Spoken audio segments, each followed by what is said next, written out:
धुल शहर में Benazir income support programme agent mafia kirana store HBL bank ते दलाल गरीब मुस्तहिक औरतुनि खां 500 खां 1000 रुपया कटौती करनि था।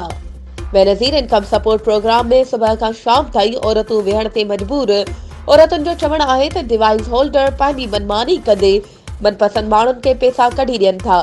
जेके औरतूं हुननि खे पैसा ॾियनि थियूं उन्हनि खे पैसा ॾिना था वञनि, बाक़ी उन्हनि खे 10 ॾींहनि खां ज़लील कयो वञे थो।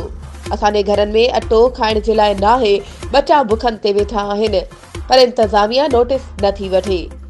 असांखे पैसनि जे बहाने ज़लील कयो पियो वञे। मुतासिर ग़रीब यतीम औरतुनि सिंध हुकूमत ऐं DC जेकबाबाद खां इहो मुतालबो कयो त फौरी तौर नोटिस वठी डिवाइस होल्डर्स ख़िलाफ़ कार्रवाई कई वञे।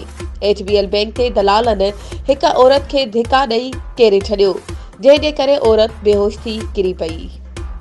वधीक ख़बरुनि ऐं अपडेट्स जे लाइ असांजे चैनल खे सब्सक्राइब कयो ऐं हा, बेल आइकन खे प्रेस करणु न विसारिजो त जीअं असांजी हर नई अचण वारी वीडियो तव्हां ताईं पहुची सघे।